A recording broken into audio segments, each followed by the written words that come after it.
We gotta survive on we gotta survive on fast food, you know? Because that's all we got. Meh. Bon appetit! I'll show you my pachuca video.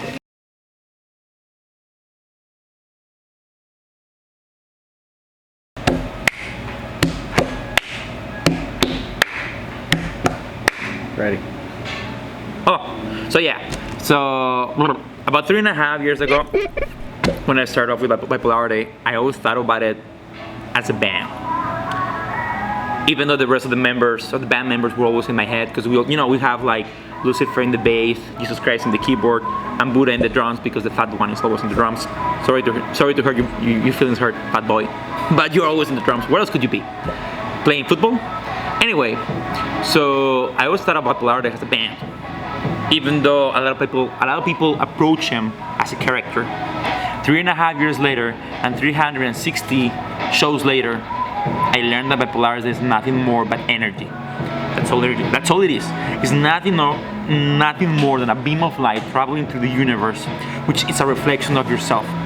If you like Bipolarte, it's because you really like yourself. If you think he's crazy, it's because he reflects the craziness within you that really needs to come out of the closet.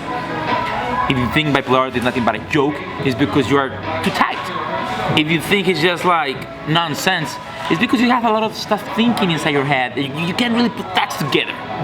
Long story short, Bipolarte is nothing but energy, a reflection of yourself. And this is why you like him. That's why. There's no way you cannot like him, because not liking Bipolarte is not liking yourself. How can you not like yourself?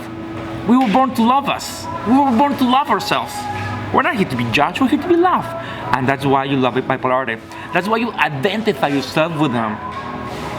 Bipolarte is gathering the biggest and largest tribe. All bipolars, schizophrenics, psychopaths, and all these guys, all these people with mental disorders.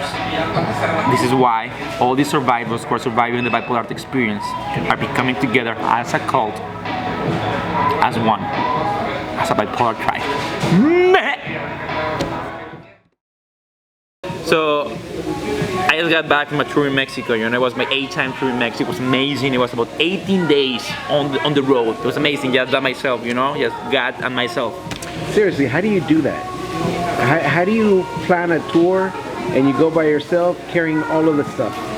That's all I ever wanted to do. You know, I grew up in the late 80s, early 90s, and back then we used to have like VH1 documentaries, like Behind the Music or MTV Behind the Music or whatever.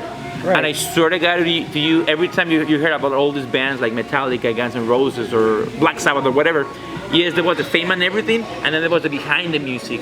And the behind the music was the thing that it always got to me. You know, these people would be like, we were nobodies, we were eating like a cup of noodles, we had to share a cookie because we had nothing to eat, and then we like, like somebody gave us a ride to San Francisco, and our truck like broke down in the middle of the roadway, and then we couldn't make the gig, and they rescheduled us for 2 weeks later. Like some crazy story.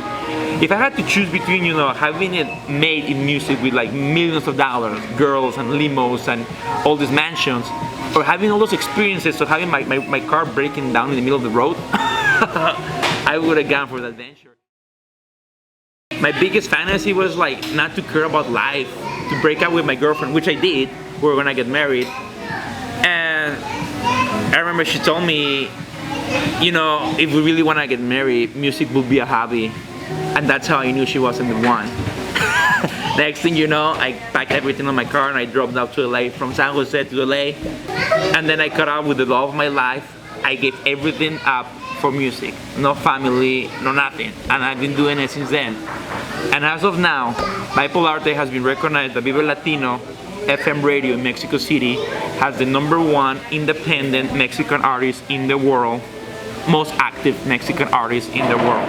It's official. How many shows per year, man? It's about 102 shows. It's about 100 tours per year. Within 3.5 years that Bipolarte has been going on, we've done about 360, 365, something like that. And with our first EP, it was a homemade EP. You know, I play every single instrument on the record. It was home produced. I I don't think it's well produced because it was just me and I don't really have a lot of experience. I think you can tell that by the audio. But that one audio got us as far, has 300 shows and about 80 cities. Well, back then it was like 73 cities between the US and Mexico, you know. Looking back at it, it's like we literally played from coast to coast in the US and Mexico. We were playing like Ensenada and Tijuana one Friday and Saturday. Next weekend we were playing like Chetumal and Playa del Carmen, which is the Atlantic Ocean and the Pacific Ocean, like coast to coast within a week. It was crazy, you know. Just I think music has given me so many experiences that are just like unbelievable. And we're not even famous yet. I think that's the craziest part. I mean, we haven't even made it yet, and that's it. You know, we just got back from Mexico City, and I had a mental breakdown when I was over there. You know, I made it to Mexico City. I hadn't slept for like a whole day.